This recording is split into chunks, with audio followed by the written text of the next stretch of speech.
Salam, Om Swastiastu, Namo Buddhaya, salam kebajikan, Salam bela bela negara. Perkenalkan, kami dari kelompok 1 Komunikasi Terapeutik pada Remaja. Nama saya Brian Faldo Roman dengan NIM 010 sebagai perawat 1. Nama saya Bainatur Rahman dengan NIM 022 sebagai editor.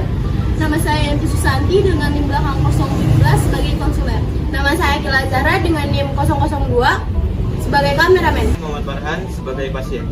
Saya Sepri Deliani dengan NIM 013 sebagai kameramen. Saya Bati Sauliandini dengan NIM 026 sebagai perawat 2. Saya Faiza Safajaira dengan NIM 005 sebagai narator. Saya Sumiati dengan NIM 016 sebagai penulis skrip.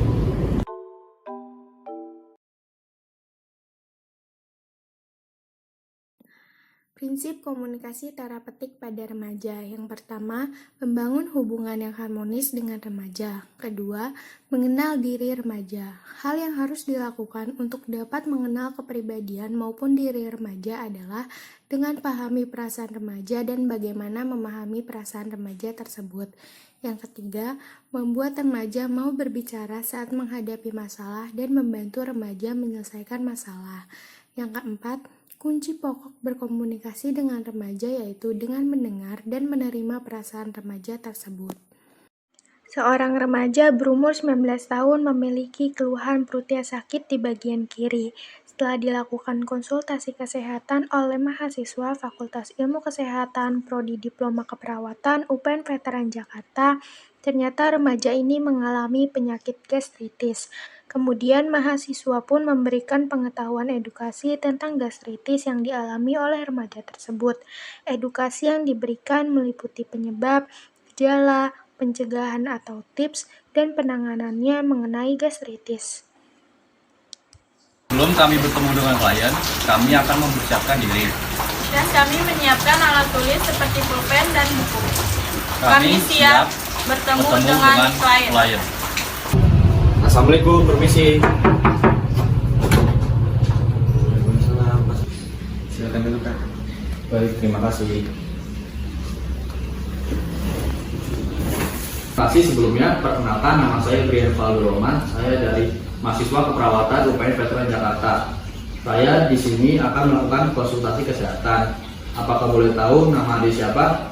Saya Muhammad Farhan. Bisa dipanggil dengan Farhan. Farhan. Baik, De Farhan. Di sini saya ingin mengajak kamu untuk berkonsultasi tentang kesehatan. Apakah ada gejala atau apa yang Anda rasakan saat ini? Apakah adik bersedia untuk ditanya-tanyakan?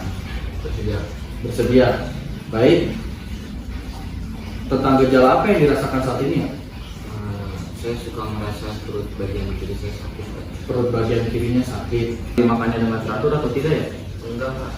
Sebelum sekolah saya biasanya nggak sarapan dan di sekolah juga cuma jajan di depan sekolah doang. Sebelumnya, Ade apakah sudah pernah periksakan diri ke rumah sakit atau puskesmas? Belum pernah Kak. Belum pernah ya? Kalau misalkan lagi sakit perut gitu, Ade biasanya minum obat apa? Biasanya sih cuma minum obat warung sama langsung istirahat aja Kak. Apakah Ade juga suka makan makanan pedas? Makanan pedas suka. Suka. Lalu apa yang Ade rasakan ketika sakit perut itu? Saya suka merasa perut saya kering sama suka mual muntah gitu Kak. Oke, baik. Dari gejala-gejala yang Ade sebutkan tadi, kemungkinan Ade itu terkena gastritis. Sebelumnya, apakah Ade tahu apa itu gastritis? Belum Kak. Baik, sebelumnya perkenalkan, saya Bati Sauliandini, mahasiswa UPN Veteran Jakarta, Fakultas Ilmu Kesehatan. Izinkan saya untuk menjelaskan apa itu gastritis ya, Dek. Jadi, gastritis yang biasanya orang-orang mengatakan mah adalah peradangan pada dinding lambung akibat meningkatnya iritasi pada lambung. Gastritis menjadi dua, yaitu gastritis akut dan gastritis kronis. Jadi bedanya gastritis akut sama gastritis kronis apa ya Kak? Jadi, gastritis akut terjadi ketika dinding lambung yang rusak secara tiba-tiba. Sedangkan gastritis kronis terjadi peradangan pada lambung dalam waktu lama atau tidak diobati. Gitu ya Kak.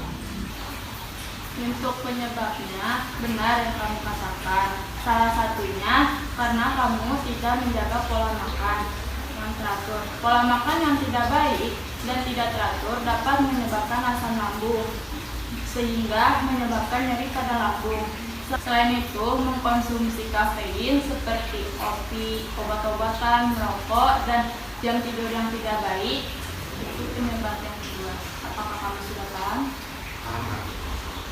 Dan untuk gejalanya sama ya seperti yang Ade pernah rasakan, seperti perut bagian kiri terasa sakit, serta mual dan muntah, dan juga perut menjadi kembung, dan hilangnya nafsu makan, serta berat badan yang menurun secara drastis, hingga tiba-tiba ada gangguan di sistem pencernaannya. Hal tersebut bisa jadi kamu mengalami gastritis yang kambuh lagi. Baik Kak, untuk pencegahannya itu gimana ya Kak? Cara pencegahannya, hindari perut kosong yang terlalu lama. Yang kedua, hindari makanan pedas atau obat-obatan yang mengakibatkan iritasi pada lambung. Apakah sudah paham? Sudah Kak. Bagaimana perasaan kamu setelah konsultasi kesehatan bersama kita? Perasaan saya lega Kak, karena sebelumnya saya takut penyakit saya tambah parah. Saya juga takut untuk bilang ke orang tua saya Kak. Gitu. Baik, yang terpenting sekarang kamu sudah lebih memperhatikan kesehatan kamu ya. Untuk selanjutnya, apakah kamu bisa mengulangi apa yang sudah kami katakan barusan? Jadi gejala yang selama ini saya rasakan itu karena lambung ya Kak. Iya. Jadi saya harus memperhatikan pola makan, pola tidur, sama pola hidup saya Kak. Iya, benar sekali. Baik, yang terpenting sekarang kamu harus menjaga pola makan, pola tidur, serta juga ditambah dengan olahraga. Dan jangan untuk mengonsumsi obat peredam nyeri terlalu banyak. Baik, apakah ada yang ditanyakan lagi, Dek? Tidak ada Kak. Tidak ada. Baik, untuk selanjutnya kami mohon izin mohon maaf telah mengganggu waktu istirahatnya ya, Dek. Baik Kak, terima kasih ya sudah mengajak saya konsultasi. Baik, terima kasih kembali ya, Dek. Terima kasih ya.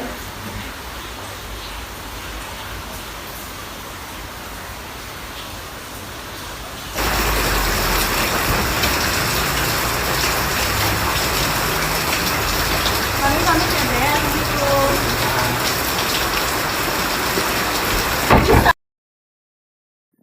Kesimpulan, masa remaja adalah pola pikir dan tingkah laku peralihan dari anak ke dewasa. Bila stres, berdiskusilah tentang permasalahannya dengan teman sebaya atau keluarganya. Menolak orang yang berusaha menjatuhkan harga dirinya dengan memberi support penuh perhatian, menurut Nur Himam tahun 2012.